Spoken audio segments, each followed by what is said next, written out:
The head coach of the Golden State Warriors, Steve Kerr, and it is sponsored by Xfinity. The Xfinity 10G network is made for streaming live sports, which means it's the network you can rely on in the biggest moments. The Xfinity 10G network, the best way to stream live sports, and presented by Great Clips. In sports, success is about team effort, and the same is true for your hair. Great Clips, it's going to be great. Hello, Coach. How are you? I'm good. How you guys doing? We're doing real well. I'm interested to know sort of your reaction in the overall sound and feel of everything that sort of happened from that win. Like the tone of even some of your comments after the game sort of sounded, less than a normal win. How about that? Well, we definitely needed to win. We just finished practice here in OKC, so heading out on this trip, we've got three really good teams with Phoenix and the Clippers coming after this. So we needed that win for sure, and it's good to see the way the guys had to fight and come together down the stretch and make big plays, and fun to get it done. But for me, there's still a feeling of this team trying to find itself and really get into a groove, and we're still searching for that. What's the process of helping them find that from your standpoint in terms of not only minutes allocation, but combinations and who to play when? Because it seems like it's kind of a night-to-night search for you and the coaching staff. I think it is. To me, it all starts with the fact that we haven't gotten that starting group going. When you have continuity with your starting group, it just makes it a lot easier to fill roles off the bench. And I think the bench has been the strong suit of our team this year, besides the play of Steph, obviously. But, with the starting group struggling, it's created a lot of cloudiness for us in terms of making decisions and finding the right lineups and getting guys into certain roles. And that's still really the focus, is to, try to help Wiggs and Klay get into rhythm, and that in turn helps Loon play, his game. And, but we also have to be mindful that at some point, if that's not working, we're going to have to try something else. And that's all part of the season. Coach, I think for a lot of fans, this might be the first time they're hearing kind of about scripted rotations. In other words, not just the starting lineup, but your plan for the entire game. And on a night like last night, when Jonathan Kuminga wasn't even in that plan until the emergency break glass situation comes up. I'm curious about this. How do you go about making that decision and coming up with your scripted rotation? Well, it depends, but it generally goes with, how guys are playing and, what combinations are doing well. I've got access to so much data. When we can match up the data with the tape with combinations, then that's where we really kind of lean in to certain groups. And that's where some guys can get out of the rotation as well. So I think last night it was more about the fact that Brandon and Moses have been playing so well that, that's why we went initially away from Kuminga. But frankly, the game called for him, for JK. Just the way Portland was playing us and the difficulty we were having against all their switching.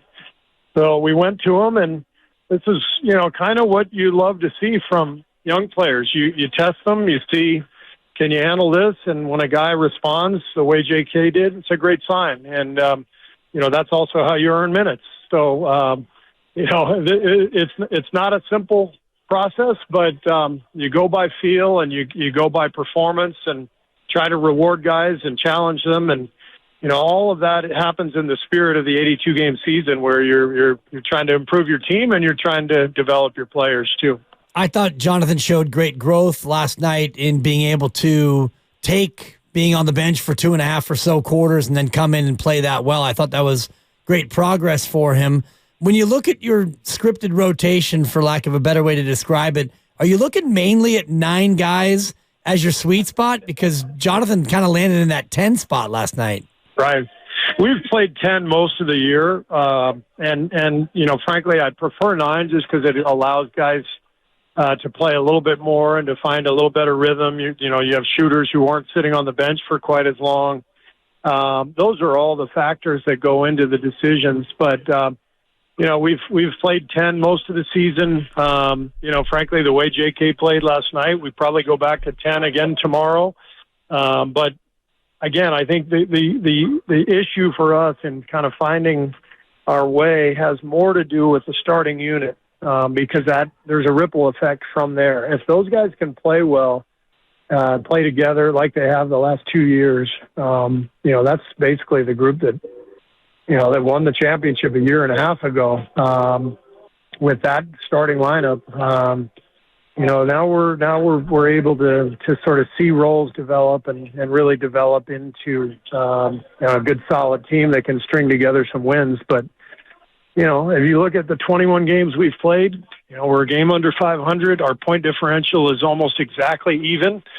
So, as the great Bill Parcells once said, "You are what your record says you are," and so. Right now, we're an average team, and we've got to find a way to get better. Steve Kerr with us, Willard and Dibs, as he is every week, right here on 95.7 The Game. Coach, it really is an interesting arc. A week ago, you told us that you want to lean in to your veterans and your stars, right? They did. They win a title just a year and a half ago, but last night after the game, you said maybe it's getting close to be time where we tinker with some starting lineups. So what's the thought there, and how soon is that on the table? Well, we'll see. I mean, I don't know, and I have to feel that. And, I talked to the team about that as well. We want to give our guys lots of confidence and lots of rope, but we also need to challenge them and make sure they understand that there's always a guy behind them. So, as a coach, I try to figure out that balance and communicate with the team as best I can, and communicate with individuals and get everybody playing at their best level.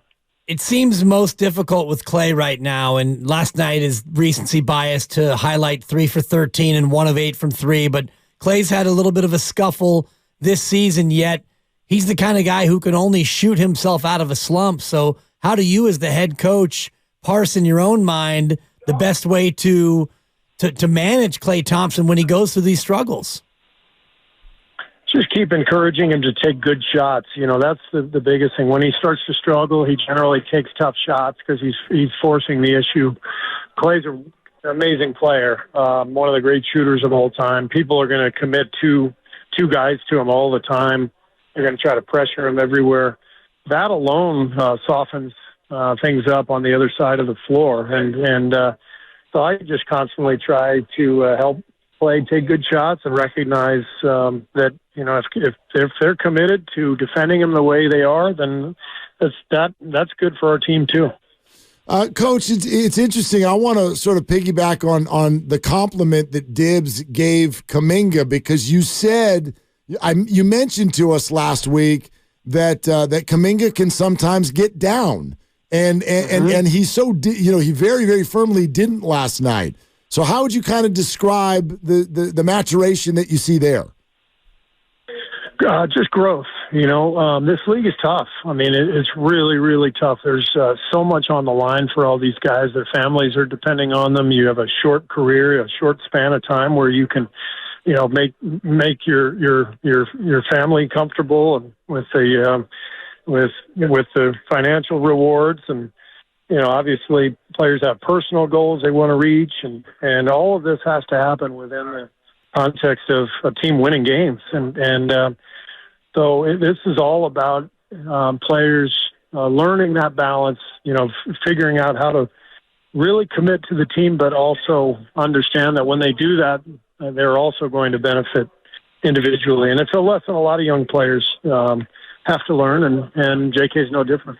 Is it a challenge this year for you, Steve, knowing that the Western Conference has gotten so much younger and more athletic? I mean, last night, Portland kind of encapsulated that idea because they were just so young and so explosive. And, does this make you feel like maybe you need to lean on the young guys a little bit more to match up with some of these younger teams like OKC brings tomorrow?